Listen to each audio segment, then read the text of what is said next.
You're not broken. You're just comfortable. That's the disease of our era. We've mistaken comfort for happiness, distraction for peace, and ease for progress. But comfort doesn't build you. It breaks you quietly. It lulls your mind into softness until one day life hits and you shatter. The truth is brutal. It's not that life got harder, it's that we got weaker. We lost the discipline to face pain, to sit in silence, to do what's right when no one is watching. The ancient Stoics didn't promise peace. They promised power, not calm seas, but the ability to sail through the storm. The world today doesn't need more talent. It needs warriors of mind, people who choose pain over numbness, clarity over chaos, action over excuses. That's where your journey begins, because the world will not wait for your potential. It will test your strength. And if you don't train it, it will break you. Stop running from pain. Every time you avoid discomfort, you choose weakness over growth. Modern comfort whispers sweet lies. Rest a little longer, scroll a bit more. You deserve a break. But that voice isn't kindness, it's the death of your edge. The Stoics understood this centuries ago. They didn't view pain as suffering. They saw it as training. Every trial was a test of will, a fire meant to forge a sharper mind. Marcus Aurelius didn't meditate in peace. He wrote his wisdom while surrounded by war, sickness, and betrayal. His calm wasn't gifted, it was earned. Remember this, muscles don't grow without resistance, and neither does character. So when life burns, don't escape it. Step into it. Treat pain as your personal mentor. Every cold morning you face, every hard truth you speak, every moment you choose effort over ease, you are building a mind that can't be broken. Pain doesn't destroy you. Avoidance does. You lose more battles in your mind than in reality. One insult ruins your mood. One rejection ruins your focus. One comment online steals your peace for hours. That's not strength, that's slavery. The Stoics knew that the first step toward mastery is ruling your emotions instead of being ruled by them. Anger, envy, sadness. None of these are enemies. They're messengers. But when you let them drive, you crash. Epictetus said, "No man is free who is not master of himself." Every time you react blindly, you hand your freedom to someone else. Emotional control isn't coldness, it's clarity. It's the calm in chaos, the pause before the storm. You can feel deeply and still choose wisely. So when anger rises, breathe. When fear whispers, question it. When sadness knocks, let it pass through. Don't fight your emotions, observe them. Because the one who can stand still inside a hurricane of feelings holds a power the world can't shake. You did everything right and still lost. You stayed loyal and got betrayed. You worked harder and someone lazier won. And inside, the voice screams, "It's not fair." But fairness is a story. The weak tell themselves to avoid reality. The Stoics saw the world for what it is, brutal, unpredictable, and indifferent. Nature doesn't care how much you tried. Storms don't pause for good intentions. The strong don't waste time crying about justice. They adapt. Marcus Aurelius ruled an empire surrounded by corruption and deceit, yet never complained. He didn't ask for fairness, he demanded strength. Life will strike you with things you don't deserve. That's not cruelty, it's training. Every injustice is a test. Will you collapse, or will you rise stronger than before? Stop begging the world to be kind. Start building the strength to face it as it is. When you stop expecting fairness, you start creating power. You waste your life fighting battles that were never yours to win. You argue with fools online, worry about headlines, obsess over what people think. But the Stoics drew a sacred line between what you can control and what you can't. Everything beyond that line is poison. You can't command the weather, but you can command your attitude. You can't change people's actions, but you can choose your response. You can't control outcomes, but you can give absolute effort. Freedom begins the moment you accept this truth. Epictetus taught, some things are up to us, some are not, yet most people do the opposite. They try to rule the world while ignoring their own mind. The Stoic path reverses that. Grip the wheel, and not the waves. Focus your power inward, and peace becomes your natural state. Let go doesn't mean surrender. It means you finally stop bleeding energy into chaos and start owning yourself. You can't build resilience in luxury. You can't grow a warrior's heart in a bed of comfort. The Stoics trained for chaos long before chaos arrived. Seneca slept on the floor, ate simple food, and asked himself, "Is this what I feared?" Why? Because he knew that the more you rehearse discomfort, the less it scares you. Modern people train for convenience and not endurance. but the universe respects preparation. If you only harden yourself when pain strikes, you'll always be too late. So, test yourself daily. Wake before dawn, skip a meal, take the cold shower, deny the easy path just to prove you can. These aren't punishments, they're reminders that your comfort zone is a cage. Strength doesn't grow in safety, it grows in struggle chosen on purpose. When you practice hardship willingly, life's punches lose their power. You stop flinching, stop fearing, and start forging. Discipline becomes your armor. You're not tired, you're addicted to validation. You post, you wait for praise. You work, you crave recognition. You fail, and suddenly your worth collapses. But that's not purpose, that's dependence. The Stoics warned against chasing outcomes because results are wind. They shift, they vanish, they betray. Marcus Aurelius said, "Never let the future disturb you. You will meet it with the same reason that arms you today." Translation: focus on your effort, not applause.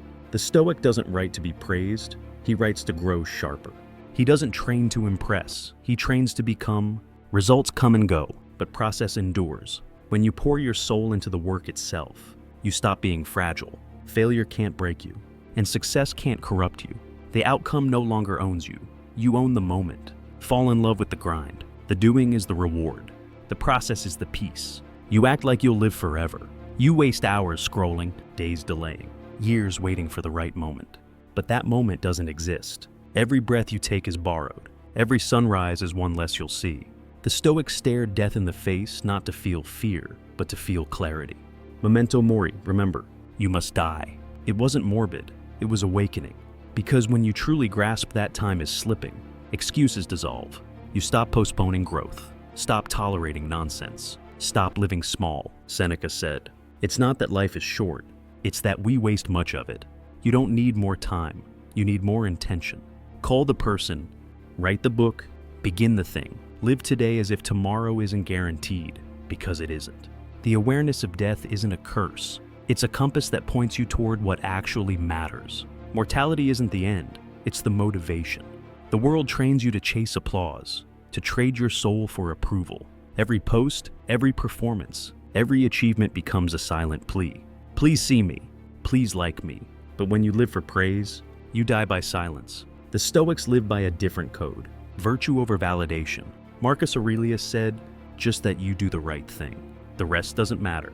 You don't need to be admired, you need to be aligned. The Stoic acts with integrity when no one's watching, speaks truth when lies are easier, and chooses discipline even when comfort is louder. That's what separates the grounded from the hollow. Approval is noise, virtue is signal. When you do what's right for its own sake, you become untouchable, because your peace no longer depends on anyone's reaction. Stop bending to be liked. Stand firm to be real. The applause fades, but character echoes forever. Your mind is under attack. Every scroll, every ping, every flash of dopamine is a thief stealing your future. Distraction isn't harmless. It's the modern form of slavery.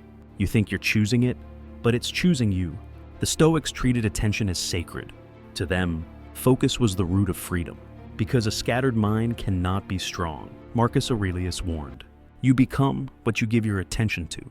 Look around. Most people have traded clarity for noise. They chase stimulation, not meaning, but the Stoic path demands silence. It demands presence, the ability to do one thing fully, to think deeply, to act deliberately, to live intentionally. So, cut the noise, guard your attention like it's gold, because it is. Every moment of focus builds your power. Every distraction robs it.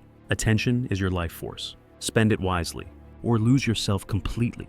Most people fear being alone because silence exposes their truth. When the noise fades, they realize they've built no inner world strong enough to stand in. But the Stoics sought solitude not as escape, but as construction. Seneca wrote that a wise man is never less alone than when he is by himself. Solitude is not emptiness, it's the forge of identity. In stillness, you meet your mind without masks. You hear the voice you've buried beneath distractions. You learn what truly drives you and what secretly weakens you. The world screams for your attention, but your soul whispers for reflection. You can't master life if you can't master silence. Spend time alone, not scrolling, not escaping, but listening. Build a fortress within so that no chaos outside can touch you. The crowd may feed your ego, but solitude feeds your strength. Only in quiet do you remember who you are. Discipline isn't a punishment, it's self-respect in motion. Every time you choose structure over impulse, you tell the world, I'm in command. The Stoics understood that freedom doesn't come from doing whatever you want. It comes from mastering your wants. Seneca said, "No man is free who is a slave to his body." Modern life glorifies indulgence. Sleep in, skip the gym, chase pleasure. But every indulgence weakens your grip on yourself. The Stoic flips that script. You wake before comfort calls. You do the hard thing without waiting to feel ready. You treat your promises like law. Discipline is not about control, it's about clarity. It's choosing long-term strength over short-term satisfaction. Every act of discipline rewires your brain to trust yourself. You stop negotiating with laziness and start building momentum. Remember, motivation fades, emotion shifts, but discipline is eternal. You are not your emotions. You experience them, but they are not your identity. Modern society tells you to follow your feelings, but that's how people end up lost, chasing moods instead of mastering them. The Stoics practice detachment not to become cold, but to remain clear. When you detach, you stop drowning in reactions and start navigating with reason. Epictetus taught, it's not things that upset us, but our judgment about things. Detachment means stepping back before you explode, breathing before you speak, and choosing response over reflex. It's not suppression, it's self-command. When others panic, you remain steady. When insults fly, you stay unshaken. That stillness isn't weakness, it's control. The detached mind doesn't chase approval or crumble under rejection. It moves with quiet strength. You can't control what happens, but you can always control who you are in the middle of it. That's real power. Chaos will always come. It's not a matter of if, but when.